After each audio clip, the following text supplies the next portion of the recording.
Hi guys, ngayon ay magpapaksiw tayo ng isda. Ito guys ay hindi siya fresh kaya hindi ko na siya pinakita kung paano ko hiniwa.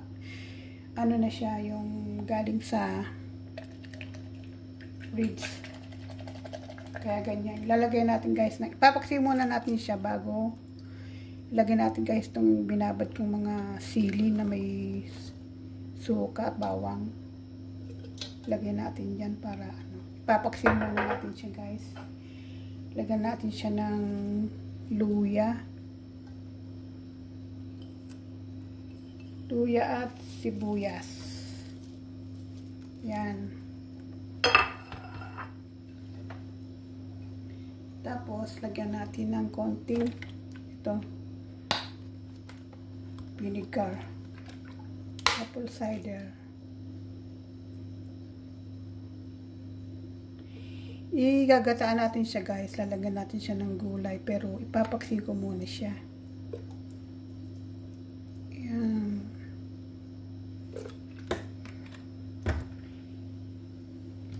Tapos lagyan natin siya ng konting tubig. Asin pala muna, lagyan natin ng asin.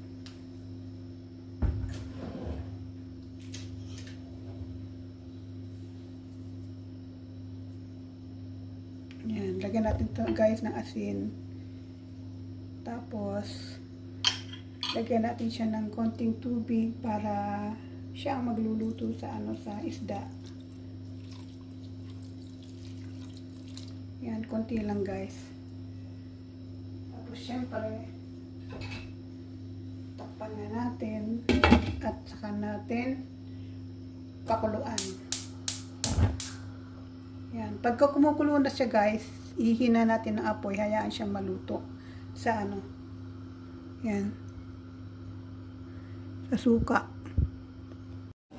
Ayan guys, natuyo na yung sabaw niya, ilalagay na natin ang gata.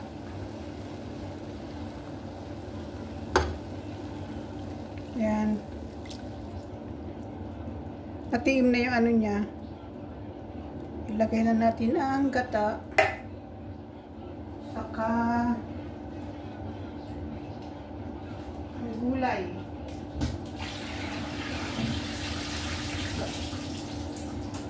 Mahina lang yung apoy niya guys.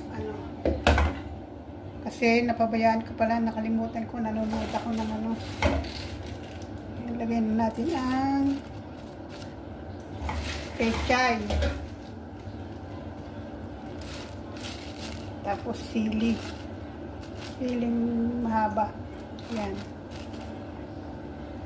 Tapos takpan natin. Mahina lang guys ang apoy para hindi siya uli masunog. Nakalimutan ko eh. Pabayaan. Nandun ako nanonood ng white tea. Ayan. Tignan natin kung ayan. Luto na siya. Kung yun dati guys, ginawa ko nung naggata ako ng isda, pinirito ko muna. Ito naman iba, ang ginawa ko, pinaksiw muna bago siya ilagyan ng gata.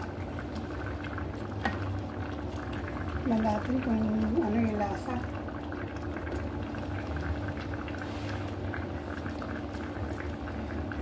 Okay na guys yung lasa. Anuhin na lang natin siya dyan, patuyuin na lang natin siya, patuyuin natin siya sa konting gata. Ayan. Tignan natin guys kung ayan. Ano lang guys, luto na siya kasi nag-o-oil na yung niya, naubos na yung gata niya, kaya pwede na siyang ayan, hanguin. Ito na siya guys. Yan ang ating paksiw na ginataan. Isda. Yummy. Luto na ang ating. Ayan, nalalagas na siya guys sa ano, sa pagkakaluto.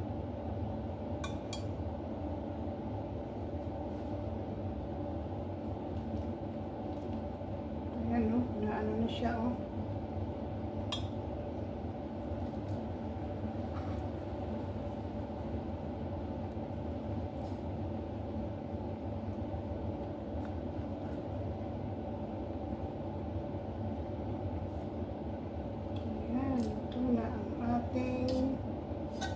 Pinataang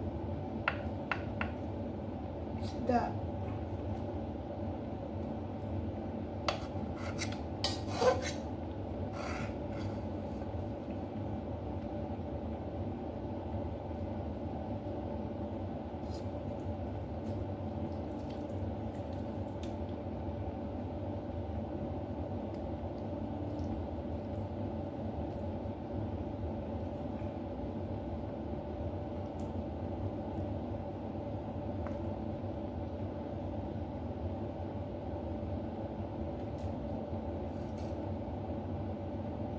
Hindi agad yan guys masisira kasi natiim siya sa ano.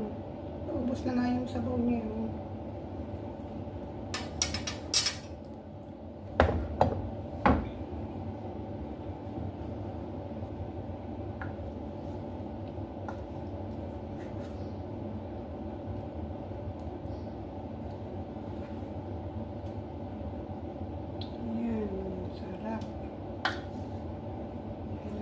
Paksiw na isda.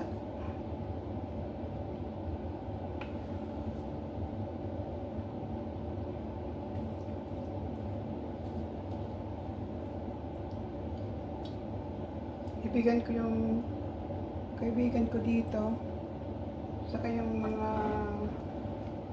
gwardiya. Ayan, luto na guys. Kainan na. Ready to eat.